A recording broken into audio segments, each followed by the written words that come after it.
Sir, ഒരു സമര സംഘടനയെന്ന് അവകാശപ്പെടുകയും അതിൽ ഊറ്റം കൊള്ളുകയും ചെയ്യുന്ന ഒരു പ്രസ്ഥാനത്തിന്റെ അംഗമായ ശ്രീ ബാലചന്ദ്രൻ ഈ ഒരു സഭയിൽ സമരത്തിലിരിക്കുന്ന രണ്ട് ഞങ്ങളുടെ സഹപ്രവർത്തകരെ കുറിച്ച് പറഞ്ഞത് കേൾക്കുമ്പോൾ അപമാനവും ഒരു പരിഹാസവും മാത്രമേ തോന്നുള്ളൂ. വളരെ രസകരമായ ഒരു കാര്യമുണ്ട്. അദ്ദേഹം പ്രസംഗിച്ചപ്പോൾ പറഞ്ഞ ഒരു കാര്യം, ഇപ്പോ സർക്കാർ ആസ്പത്രിയിലേക്ക് പോയാൽ പേഴ്സ് വേണ്ട. പക്ഷേ നിങ്ങൾ മനസ്സിലാക്കണം, ഇന്ന് സർക്കാർ ആസ്പത്രിയിൽ പോയാലാണ് ഏറ്റവും കൂടുതൽ പേഴ്സ് കീറുന്നത് എന്ന് ആർക്കാണ് അറിയാത്തത്? ഈ കഴിഞ്ഞ ദിവസം എന്റെ നിയോജക മണ്ഡലത്തിലെ ഒരു പാവപ്പെട്ട മനുഷ്യൻ സർക്കാർ ആസ്പത്രിയിൽ പോയി ഹൃദയ ശസ്ത്രക്രിയക്ക് പോയി സർ. അദ്ദേഹത്തിന് 1,51,000 ബില്ലുമായിട്ടാണ് അദ്ദേഹം തിരിച്ചു വന്നത്.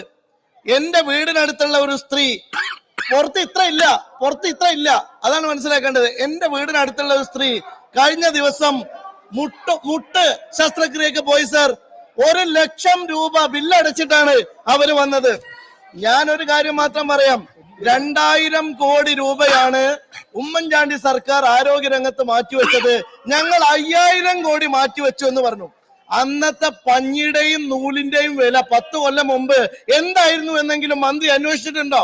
സ്വാഭാവികമായും ഇൻഫ്ലേഷൻ നടക്കുകയാണ്, പൈസ കൂടും, അപ്പൊ സ്വാഭാവികമായി നിങ്ങൾ മാറ്റിവെക്കുന്നതാണ്. പക്ഷേ രസകരമായ ഒരു കാര്യം, ബഹുമാനിയായ നമ്മുടെ ആരോഗ്യമന്ത്രി വളരെ മികച്ചൊരു അവതാരകയാണ്. അവർക്ക് അതിമനോഹരമായ വാക്കുകൾ കൊണ്ട് ഇന്ദ്രജാലം ഉണ്ടാക്കാൻ അറിയാം. ദ്വയാർത്ഥ പ്രയോഗങ്ങൾ കൊണ്ട് സഭയിൽ പല പരിഹാസങ്ങളും നടത്താനൊക്കെ അറിയാം. പക്ഷേ അവരുടെ മികവ് ആ പദപ്രയോഗത്തിൽ മാത്രമേ ഉള്ളൂ. അവരിവിടെ നടത്തുന്നത് സമ്പൂർണ്ണ പരാജയമാണ് ആരോഗ്യരംഗത്ത് എന്ന് പറയാതിരിക്കാനാവില്ല സർ. ഞാനൊരു കാര്യം മാത്രം പറയാം, വലിയ കെട്ടിടങ്ങൾ കിഫ്ബി ഉണ്ടാക്കുന്നുണ്ട്, ശരിയാണ്. വലിയ പെയിന്റ് അടി നടക്കുന്നുണ്ട്, ശരിയാണ്.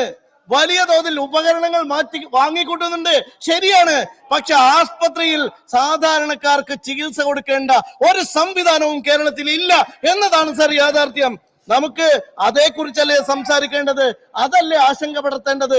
ഇന്നിപ്പോ നോക്കൂ നിങ്ങൾ, കേരളത്തിലെ എല്ലാ ഗവൺമെന്റ് ഹോസ്പിറ്റലുകളിലും കേരളത്തിലെ എല്ലാ മെഡിക്കൽ കോളേജുകളിലും ഇന്ന് കോടിക്കണക്കിന് രൂപ കൊടുക്കാനുണ്ട്. എന്നിട്ട് എന്താ ചെയ്യുന്നത്? നേരെ പുറത്തു വാങ്ങിയിട്ട് ഈ പൈസ കൊടുക്കാനുള്ളവർക്ക് പൈസ കൊടുക്കാതെ നേരെ അതിന്റെ 3 ഇരട്ടി വില HLL വഴി വാങ്ങിക്കൂട്ടി കേരളത്തിലേക്ക് കൊണ്ടുവരാൻ. അതിന്റെ പിറകിലെ സാമ്പത്തിക ലക്ഷ്യം എന്താണ്, അഴിമതി എന്താണ് എന്നതിനെ കുറിച്ച് ഞാനിപ്പോ പറയുന്നില്ല. ഒരു കാര്യം ഉറപ്പാണ്, ഇവിടെ വളരെ കൃത്യതയോടുകൂടി നിങ്ങളുടെ ഫോക്കസ് എന്ന് പറയുന്നത് സാധനങ്ങൾ വാങ്ങിക്കൂട്ടുന്നതിലാണ്. നിങ്ങളുടെ ഫോക്കസ് സാധാരണക്കാരന് ചികിത്സ കിട്ടുന്നതിലല്ല. നിങ്ങളുടെ ഫോക്കസ് ഈ നാട്ടിലെ പാവങ്ങൾക്ക് ചികിത്സ കൊടുക്കുന്നതിലല്ല. പാവങ്ങൾക്ക് ഒരു ചികിത്സയും സർക്കാർ ആസ്പത്രിയിൽ കിട്ടാത്ത വിധം നമ്മുടെ സംവിധാനങ്ങൾ പാടെ തകർന്നിരിക്കുകയാണ് സർ. ഞാൻ ഏറ്റവും രസകരമായ ഒരു കാര്യം പറയാം. ഇവിടെ നമ്മളുടെ പ്രൈമറി ഹെൽത്ത് സെന്ററുകളിൽ ഒരുപാട് ഡോക്ടർമാരുണ്ട്. ഈ ഡോക്ടർമാരൊക്കെ ഹൈ ക്വാളിഫിക്കേഷൻ ഉള്ള ഡോക്ടർമാരാണ്. എന്നാൽ ഇവരെ ഒരിക്കലും നിങ്ങളൊരു നല്ല സർക്കാർ ആസ്പത്രി, ജില്ലാ ആസ്പത്രിയിലേക്ക് നിയമിക്കില്ല. കാരണം ഇതെല്ലാം പൊളിറ്റിക്കൽ അപ്പോയിന്റ്മെന്റ് ആണ്. കേരളത്തിൽ നടക്കുന്ന മുഴുവൻ ഡോക്ടർമാരുടെയും നിയമനവും സ്ഥലം മാറ്റവും പൊളിറ്റിക്കൽ അപ്പോയിന്റ്മെന്റ് ആക്കിയതാണ് നിങ്ങൾ ചെയ്ത ഏറ്റവും വലിയ പാതകം. അതുകൊണ്ട് ഹോസ്പിറ്റലുകളിൽ ഗൈനക്കോളജിസ്റ്റ് ഉണ്ട്. എത്ര ഹോസ്പിറ്റലിൽ ഗൈനക്കോളജിസ്റ്റ് ഉണ്ട്? പക്ഷെ അവിടെ ഒരു പ്രസവം പോലും, ഒരു സിസേറിയൻ പോലും നടക്കുന്നില്ല. കാരണം അവിടെ അനസ്തേഷ്യക്ക് ഡോക്ടർ ഇല്ല. മന്ത്രി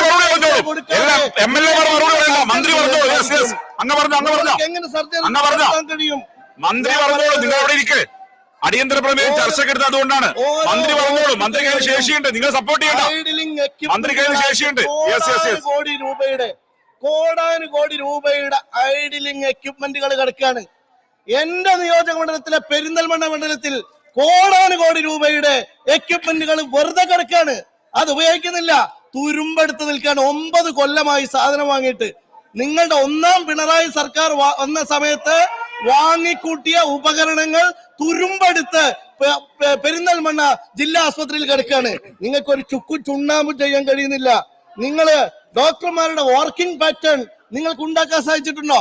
എവിടെയാണ് ഒരു സാധാരണ നമ്മുടെ എല്ലാ സ്ഥലത്തും 100 കണക്കിന്, ഇവിടെ ബഹുമാന്യയായ ആരോഗ്യമന്ത്രി പറഞ്ഞു, ഇവിടെ ആളുകൾ വരുന്നത്, ഹോസ്പിറ്റലിൽ വരുന്നത് കൂടിയിട്ടുണ്ട്. ഹോസ്പിറ്റലിൽ വരുന്നത് കൂടി എന്താ അറിയോ? നിങ്ങളുടെ ഭരണം മൂലം ആളുകൾ തകർന്നടിഞ്ഞ് 5 നയാ പൈസ എടുക്കാനില്ലാത്തതുകൊണ്ട് ഹോസ്പിറ്റലിലേക്ക് വരുന്നു. പക്ഷേ ഈ വരുന്ന ഹോസ്പിറ്റലുകളിലേക്ക് വരുന്ന പാവപ്പെട്ട രോഗിയെ മുഴുവനും നിങ്ങൾ റെഫറൽ ചെയ്തിട്ട് റെഫറൽ ആസ്പത്രിയിലേക്ക് വിടുകയാണ്. എവിടെ ചികിത്സ കിട്ടുന്നത്? എവിടെ ചികിത്സ നടക്കുന്നത്? മെഡിക്കൽ കോളേജിൽ പോലും ചികിത്സ കിട്ടാത്ത ഒരു കാലമായി ഈ നാട് മാറിയിട്ടുണ്ടെങ്കിൽ സിസ്റ്റം തകരാറിലാണ് മിനിസ്റ്ററെ. സിസ്റ്റം തകരാറിലാകുന്നത് ഭരിക്കാൻ അറിയാത്തത് കൊണ്ടാണ്. ഭരിക്കാൻ അറിഞ്ഞാൽ സിസ്റ്റം നേരെയാകും. ഞങ്ങൾ ഭരിച്ച കാലത്തൊക്കെ സിസ്റ്റം നേരെയായിരുന്നു. അത് തകരാറായത് നിങ്ങളുടെ തകരാറ് കൊണ്ട് മാത്രമാണ്. ഞങ്ങൾക്കിതിൽ സഹതാപം മാത്രമേ ഉള്ളൂ. ഇതൊക്കെ തുറന്നു പറഞ്ഞാലോ? ഡോക്ടർ ഹാരിസ് ഇത് തുറന്നു പറഞ്ഞപ്പോഴോ ഉന്നത ഉദ്യോഗസ്ഥന്മാർ മൊബൈലിൽ നിർദ്ദേശം കൊടുക്കാണ് പത്രസമ്മേളനം നടത്തുമ്പോ അയാൾക്കെതിരെ നടപടി എടുക്കാൻ. അല്ലെ, നാണമില്ല നിങ്ങൾക്ക്? ഇങ്ങനെ സത്യം പറയുന്ന മുഴുവൻ ആളുകളും ക്രൂശിക്കപ്പെടുന്ന ഒരു കാലമാണ് ഇതെന്ന് ആർക്കാണ് അറിയാത്തത്? ഇപ്പോ നമ്മൾ പഞ്ഞും കത്രികയും ഒക്കെ കൊണ്ടുപോയാലും പോരാ, മെഡിക്കൽ എക്യുപ്മെന്റുകൾ കൂടി കൊണ്ടുപോയി കൊടുക്കണം. ഇതെല്ലാം കൊണ്ടുപോയി കൊടുത്ത് അവിടെ നോക്കുമ്പോ അവിടെ ഡോക്ടർ ഉണ്ടാവില്ല. ഇവിടെ സ്കാനിങ് നടത്താൻ പറയുമ്പോ ആ സ്കാനിങ്ങിനുള്ള സംവിധാനം അവിടെ ഇല്ല. നിങ്ങൾ മനസ്സിലാക്കേണ്ടത്, നിങ്ങൾ വാങ്ങിക്കൂട്ടുന്ന ഉപകരണങ്ങളുടെ പിന്നിൽ നടക്കുന്ന കോടാനുകോടിയുടെ അഴിമതിയല്ലാതെ ഈ ആരോഗ്യ വകുപ്പിൽ എന്താണ് നടക്കുന്നത് എന്ന ഒരു കൃത്യമായ ആലോചന വേണം. നമ്മുടെ സംസ്ഥാന മെഡിക്കൽ കോളേജുകൾ ഒഴിച്ച് ഹെൽത്ത് സർവീസിന് കീഴിലുള്ള ആസ്പത്രികളിൽ ഉച്ചയ്ക്ക് ശേഷം എമർജൻസിയായും ഓപ്പറേഷൻ ഒന്നും ചെയ്യാൻ പറ്റാത്ത സ്ഥിതിയാണ്. 1 മണി വരെയാണ് ഡോക്ടർമാർ നിൽക്കുന്നത്. ആ 1 മണിക്ക് ശേഷം 1 മണിന്റെ ഉള്ളിൽ, അതാണ് ഞാൻ നേരത്തെ പറഞ്ഞത്, ഒരുപാട് രോഗി വരുന്നുണ്ട്. ഈ വരുന്ന രോഗികളോട് എന്താ ചെയ്യുന്നത്? 100 ആൾ വന്ന സമയത്ത് പരിശോധനക്കുണ്ടായിരുന്ന അത്രയും ഡോക്ടർ ഇല്ല. ഇപ്പോ ഒരു സ്ഥലത്തും നിങ്ങൾ നിശ്ചയിക്കുന്ന ഡോക്ടർമാരെ ഒരു സ്പെഷ്യാലിറ്റി ഹോസ്പിറ്റലിൽ നിശ്ചയിക്കേണ്ട പാറ്റേൺ ഉണ്ടോ? നിങ്ങൾ ഇവരുടെ ഓഡിറ്റിംഗ് നടത്തുന്നുണ്ടോ? ഇവരുടെ പെർഫോമൻസ് ഓഡിറ്റ് ഉണ്ടോ?